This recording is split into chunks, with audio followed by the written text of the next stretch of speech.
EVM, SIR, चुनाव आयोग, इसकी मदद से बनी हुई ये सरकार किस तरीके से देश में भ्रम फैलाती है, किस तरीके से अपनी विफलताओं को छिपाने के लिए ये एक से एक ये कांड किए जा रहे हैं। चाहे वो संविधान के खिलाफ हो, देश की जनता के खिलाफ हो, देश की सेना के खिलाफ हो, देश की अर्थव्यवस्था के खिलाफ हो, देश के आम लोगों के खिलाफ हो, ये एक से एक गुल खिलाए जा रहे हैं। आपने पिछले दिनों देखा कि किस तरीके से नीट का पेपर लीक हुआ। ज़रूरत थी कि एनटीए को बर्खास्त किया जाए, जो शिक्षा मंत्री हैं श्री धर्मेंद्र प्रधान जी, उनका इस्तीफा हो और इसकी एक नई तरीके से व्यवस्था की जाए, लेकिन बावजूद इसको सुधारने की जगह पूरा भौकाल मचाया गया कि एयरफोर्स पेपर डिस्ट्रीब्यूट करेगी, ये होगा वो होगा, मॉक ड्रिल हो रही है और टीचर्स को परेशान किया जा रहा है, बच्चों को परेशान किया जा रहा है, दुनिया भर का। लेकिन बावजूद इसके फिर अभी देखा आपने कल परसों ही महाराष्ट्र में टेट का पेपर लीक हो गया। और इन्हीं चीज़ों को छुपाने के लिए अभी आपने देखा कि किस तरीके से अयोध्या राम मंदिर में करोड़ों रुपए के चंदे की या भक्तों के दान की चोरी हुई। किस तरीके से अब लोग एक एक करके धीरे धीरे सामने आने लगे हैं। कोई कह रहा है कि हमने 200 किलो चांदी दी थी, कोई कह रहा है हमने सोने का हार दिया था, कोई कह रहा है हमने काग विशुंडी दिए थे, कोई कह रहा है कि हमने चरण पादुका दी थी, कोई कह रहा है कि हमने सोने का हार दिया था। वो कहाँ गया? और कार्रवाई के नाम पर आप देख रहे हैं कि किस तरीके से नौटंकी हो रही है कि छोटे छोटे प्यादों को जेल में भेजकर, और अभी तक ट्रस्ट के जो उच्च पदाधिकारी हैं उन पर कोई भी कार्रवाई नहीं हो रही है। कार्रवाई का एक नौटंकी चल रही है। अब पूरे इससे किस तरीके से इन्होंने देश में राम भक्तों की भावनाओं को आहत किया है, इन्होंने किस तरीके से उसको नुकसान पहुंचाया है उनके दिलों को, लेकिन इस पर के बावजूद इस पर अभी कोई कार्रवाई नहीं हो रही है। इसकी कार्रवाई करने के लिए अभी कथित तौर पर बताया जा रहा है कि चंपत राय और एक मिश्रा जी हैं, उनका इस्तीफा हो गया है और जिसका 7 जुलाई में फैसला होगा कि उनका इस्तीफा स्वीकार किया जाएगा या नहीं किया जाएगा, ट्रस्ट को रिकॉन्स्टिट्यूट किया जाएगा या नहीं किया जाएगा। ये सारी बातें अभी 7 जुलाई को बताई जाएंगी। लेकिन सवाल ये है कि अब इसको छुपाने के लिए, अब इससे ध्यान हटाने के लिए, और किस तरीके से आपने देखा होगा कि हमारे विदेश मंत्रालय से एक जवाब आया है। वो कहते हैं कि हमारा जो पासपोर्ट है वो हमारी नागरिकता का प्रमाण पत्र नहीं है, वो केवल और केवल एक ट्रैवल डॉक्यूमेंट है। लेकिन आज तक ये सरकार इतने सारे सगुफे नागरिकता को लेकर, लोगों की स्वतंत्रता को लेकर, उनके बोलने के अधिकारों को लेकर ये छोड़ती आ रही है, लेकिन ये नहीं बताती है कि इस हमारी जो नागरिकता का प्रमाण पत्र क्या है। दोस्तों, हमारे देश में केवल और केवल सिर्फ एक ही डॉक्यूमेंट ऐसा होता है कि जिस पर ये लिखा होता है, यानी हमारे भारत का सही नाम लिखा रहता है, वो होता है रिपब्लिक ऑफ इंडिया, भारत गणराज्य। बाकी जगह पर आप देख रहे हैं कि कहीं भी भारत गणराज्य का इस्तेमाल नहीं होता है, लेकिन हमारे पासपोर्ट पर हमारी पहचान लिखी रहती है, हमारे देश की पहचान लिखी रहती है। वो बताती है कि ये रिपब्लिक ऑफ इंडिया है, ये गणराज्य है। और अब इसी प्रमाण पत्र पर या इसी प्रमाण पर या इसी दस्तावेज पर इन्होंने खुद प्रश्न चिन्ह लगा दिए कि वो कहते हैं कि ये नागरिकता का प्रमाण नहीं है।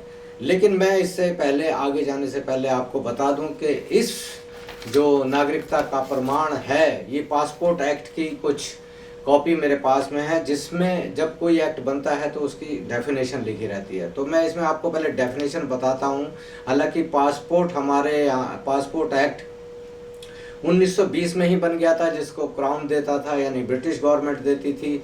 और उसके बाद में जब हमारा देश आज़ाद हुआ तो वो एक्ट ख़त्म हो गया, और उसके बाद में राज्य सरकारों के पास में जो पढ़े लिखे, समृद्ध और जो रिस्पेक्टेबल नागरिक होते थे, सिर्फ पासपोर्ट उन्हीं को ही मिलता था। उसके बाद में 1967 में पासपोर्ट एक्ट बना, और उसकी जो पहली लाइन है, यानी वो एक्ट क्या कहता है, उसकी परिभाषा क्या है पासपोर्ट की, वो मैं आपको बताता हूँ।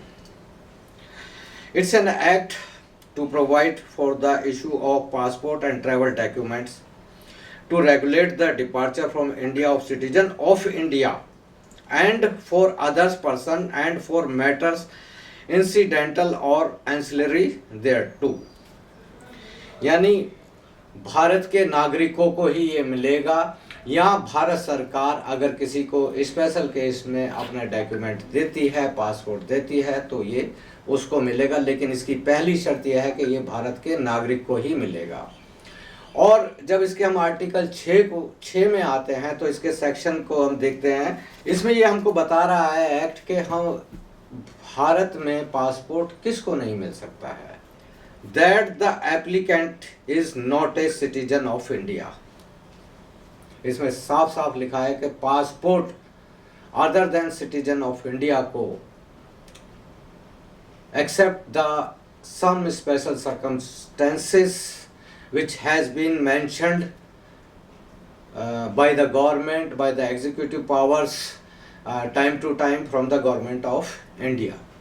तो ये जब आपको इसमें साफ साफ लिखा है कि ये सिर्फ सिटीजन ऑफ इंडिया को ही मिलेगा, तो ये किस तरीके से इन्होंने एक बवाल मचा दिया है पासपोर्ट को लेकर। दरअसल ये सिर्फ एक बवाल नहीं है दोस्तों, ये एक इनकी सोची समझी रणनीति। तो सबसे पहली बात तो ये कि अब लोग सोचने लग गए हैं कि भाई अगर हम भारत के नागरिक नहीं हैं तो कौन है। तो यही सवाल मैं इनसे पूछना चाहता हूं कि जो ये सरकारें हमें बता रही हैं, हमसे कह रही हैं, हमारे वोटों के आधार पर ये सरकारें बनी हैं, तो हम इनसे पूछते हैं कि आप कौन हैं। सबसे पहले आप अपनी नागरिकता का प्रमाण पत्र दीजिए। आप किस तरीके से इस देश में एमएलए मंत्री बने हैं, किस तरीके से आप प्रधानमंत्री बने हैं, किस तरीके से आप चीफ जस्टिस ऑफ इंडिया बने हैं, आप जस्टिस बने, किस तरीके से आप आर्मी के जनरल बने हैं। सबसे पहले आपको अपनी नागरिकता का प्रमाण देना होगा, नहीं तो ये समझा जाएगा कि आप लोग विदेशी हैं, घुसपैठिए हैं और आपने इस देश में घुसपैठ कर ली है। तो इसलिए नागरिकता का सवाल भारतीय लोगों पर नहीं है, बल्कि आप लोगों पर है कि आप सबसे पहले अपनी नागरिकता को साबित करें।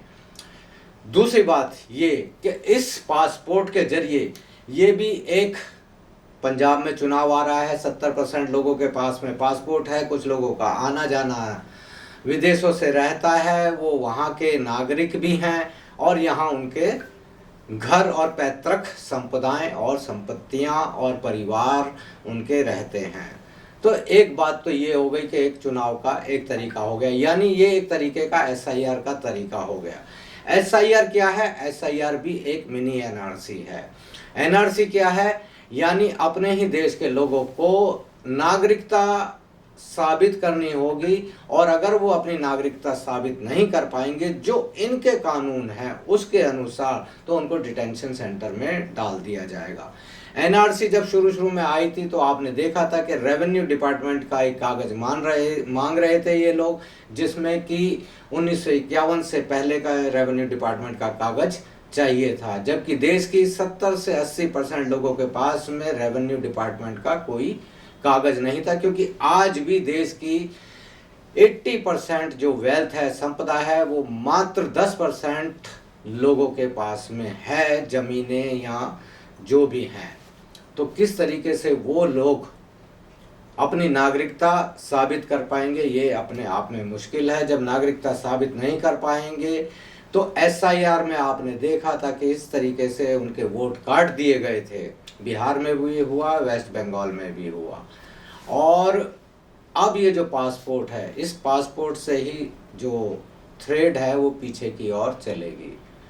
आपने देखा एसआईआर में कि किस तरीके से आधार को, राशन कार्ड को, वोटर कार्ड को, किसी भी तरीके को उन्होंने नहीं माना था। उन्होंने एक अपनी डेडलाइन दी कि 2002 की वोटर लिस्ट में अगर आपका नाम है तो आप भारत के नागरिक कहलाएंगे। यानी अपने ढंग से ये लोग अलग अलग तरीके से डिज़ाइन करने लग गए हैं। यानी ये वही कानून बना रहे हैं जिसमें ये खुद तो पास हो गए होते हैं या कर लिए जाते हैं, और उसके बाद में ये बाकी सब लोगों को, यानी देश की 90% से ज़्यादा जनता को विदेशी साबित करने पर तुले हुए हैं, इसका गैर कानूनी नागरिक करने पर तुले हुए हैं। और जब वो एक बार उनकी नागरिकता संदेह के घेरे में आ जाएगी, कागजों में चली जाएगी, क्वेश्चनेबल हो जाएगी, तो उसके सारे मौलिक अधिकार खत्म कर दिए जाएंगे। दोस्तों, ये छोटी छोटी बातें ऐसा नहीं है कि बहुत छोटी बातें हैं, ये बहुत बड़ी बातें हैं। अगर आप इसको सोचेंगे तो ये बहुत इस देश के लिए, इस देश के लोकतंत्र के लिए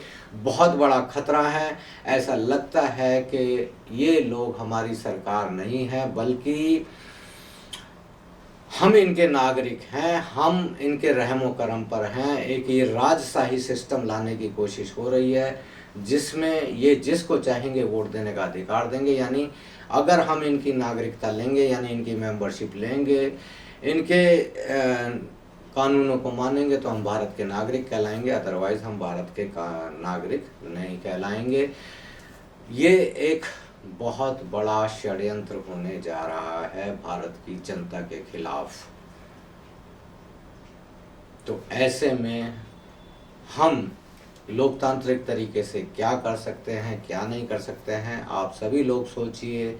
अन्यथा एक दिन ऐसा आएगा, कुछ लोग ये ना सोचे कि ये हमारे खिलाफ हो, क्योंकि ये कहानियाँ बहुत समझा देते हैं। नागरिकता कानून में भी इन्होंने कह दिया ये हिंदुओं के खिलाफ नहीं है, ये दलितों के खिलाफ नहीं है, ये केवल मुसलमानों के खिलाफ है। नहीं, ये देश के हर नागरिक के खिलाफ है। इनकी इस तरह की नीतियाँ देश की बुनियादों को हिला रही हैं, देश के लोकतंत्र को हिला रही हैं। इनकी क्षमताएं आपने देखी हैं, किस तरीके से ये विदेशों में जाके नतमस्तक हो जाते हैं, किस तरीके से देश की संप्रभुता को, देश के मान सम्मान को इन्होंने गिरवी रख दिया, दूसरे देशों के चरणों में रख दिया है। इससे बड़े अपमान की कोई बात नहीं हो सकती। और आज ये देश के सैनिकों के नाम पर, सेनाओं के नाम पर भी, ना जाने किस किस चीज़ों के नाम पर ये लोगों को गुमराह करके ये वोट मांग कर सत्ता में रहना चाहते हैं। और थोड़े दिनों बाद में तो ये ऐसी व्यवस्था कर लेंगे, यानी ये NRC SIR के जरिए, डिलिमिटेशन के जरिए, ठीक है ना, वीमेन रिजर्वेशन के जरिए ऐसी व्यवस्था कर लेंगे कि देश के 80 से 90% लोग एक तरीके से इनके गुलाम हो जाएंगे। क्योंकि अपनी वोटों का जो तरीका है, वोट लेने का तरीका, ये अपने आप डिसाइड करेंगे। अब पहले ऐसा होता था कि हम सरकार डिसाइड करते थे, हम सरकार बनाते थे, हम वोट देकर इनको सत्ता में लाते थे। लेकिन अब ये ही लोग आगे डिसाइड करेंगे कि आप वोट दे सकते हैं या नहीं दे सकते हैं, आप इस देश के स्कूल कॉलेज में पढ़ सकते हैं या नहीं पढ़ सकते हैं, इस देश के अस्पतालों में आपका इलाज हो सकता है या नहीं हो सकता, आपको नौकरी मिलेगी या नहीं मिलेगी, आप सड़क पर चल सकते हैं नहीं चल सकते हैं, आप अच्छे कपड़े पहन सकते हैं या नहीं पहन सकते हैं, आप जूते पहन सकते हैं नहीं पहन सकते हैं, आप सर उठाकर चल सकते हैं, आप मुँह रख सकते हैं कि नहीं, आप शेविंग कर सकते हैं नहीं कर सकते हैं। और सबसे बड़ी बात कि आप आज़ादी से कहीं आ जा सकते हैं या नहीं सकते हैं, आप कहीं जी सकते हैं या नहीं जी सकते हैं, इस देश में रह सकते हैं या नहीं रह सकते हैं, ये सारी की सारी चीज़ें अब ये लोग डिसाइड करेंगे। तो इसलिए आप ये मान लीजिए कि इस वक्त में देश पर बहुत बड़ा खतरा आ गया है। जो लोग हमसे हमारी नागरिकता पूछ रहे हैं, हम उनसे सवाल करते हैं कि सबसे पहले आप अपनी नागरिकता बताइए। दोस्तों, इनसे सवाल करना शुरू कीजिए कि आप अपनी नागरिकता बताइए, पहले अपने कागज़ दिखाइए, फिर हमसे पूछिए। क्योंकि हमने आपको बनाया है, हमने आपको सत्ता दी है, हम आपको पावर में लेकर आए हैं, हमने अपने मौलिक अधिकारों की वजह से आपको इस देश का शासक बनाया है। आप सिर्फ शासक बनकर ही रहिए, हमारे आका नहीं बनिए। सवाल कीजिए दोस्तों। धन्यवाद।